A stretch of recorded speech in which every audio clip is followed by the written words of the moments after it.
Good morning, Flurkin. You look very flat this morning. Hello, my sweet love.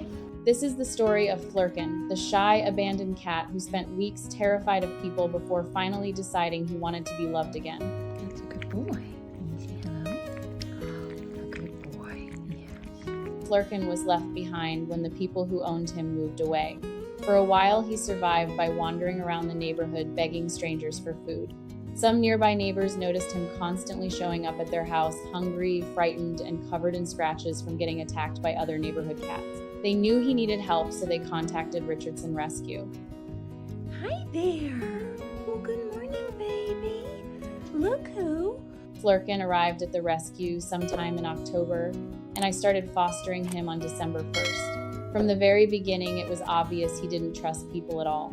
For the first couple of weeks, he wanted absolutely nothing to do with me. Most of the time, he hid quietly and watched me from a distance. Sometimes if I got too close, he would hiss at me hard enough to make it clear he was terrified. Boy, Frankie, you can put your food down. It's okay. Don't hiss at mommy, ain't you? Looking at the condition he was in, I honestly can't imagine he had been cared for very well before. His teeth were in rough shape, and he hadn't even been neutered yet. Everything about him screamed neglect. But underneath all of that fear, I could still see a cat who desperately wanted to feel safe.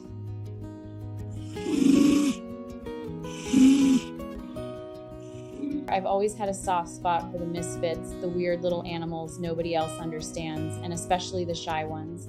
I never give up on a foster animal. But with Flurkin, I remember having moments where I wondered if I'd ever truly be able to reach him. It felt like I was standing outside a locked door, just hoping he might someday let me in. Cat's only highway. Today he was very flat when I came in. Yesterday afternoon he was so relaxed. Every day, I tried to move slowly around him and never push him too far. I talked softly, sat quietly nearby, and let him decide how much interaction he could handle. At first, the only time he tolerated being touched was while eating a churu treat.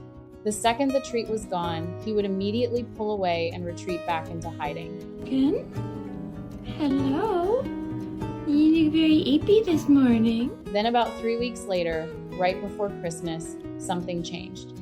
I still call it my Christmas Eve miracle. That day while I was feeding him a churu, I gently started petting him like always. But this time, when the treat was finished, he didn't run away. Boy? Good boy. Yes, good boy. Yes. Instead, Flurkin leaned into my hand for the very first time. I sat there petting him for 5, maybe 10 straight minutes while he stayed curled beside me, soaking up every bit of affection. And honestly, I cried. I remember looking at him and saying, "This is the first time you've ever done this. What a good boy." But Yoko remembered that he likes to come to mom and ask for pets. Isn't that nice? Yeah, you gonna come sit with me? It felt like something inside him had finally decided that maybe love was safe after all. For the first time, he wanted affection even when there wasn't food involved. He kept pressing his head into my hand, asking for more pets, and I could hardly believe it was the same terrified cat from a few weeks earlier. You want it? You want it? You want to check it out? That's a good boy. Yes. Yeah, you want it?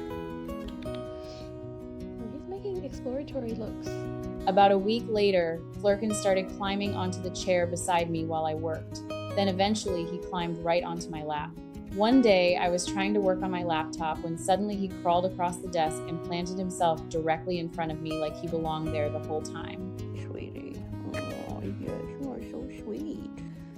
I'm saving pretty much every time I make any change to my project, and just... After that, he became completely attached to me.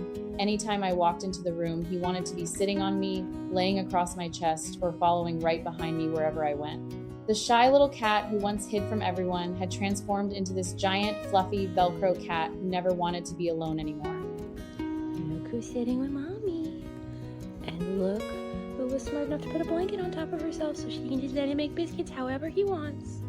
Watching that transformation happen was incredible because it reminded me how healing really works for traumatized animals. You can't rush them, you can't force trust. All you can do is move slowly, respect their boundaries, and show up consistently until they finally decide you're safe. Look who's actually sitting on me like a calm little boy.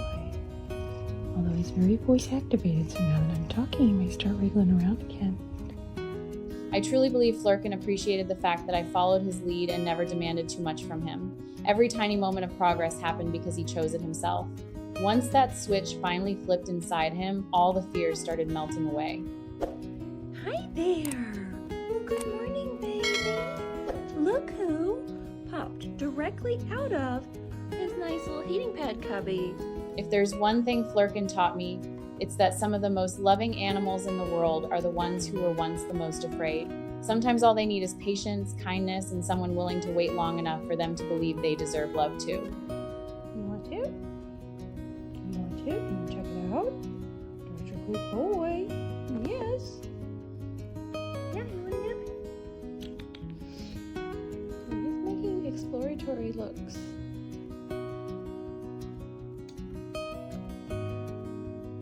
What do you think about that? Oh, a little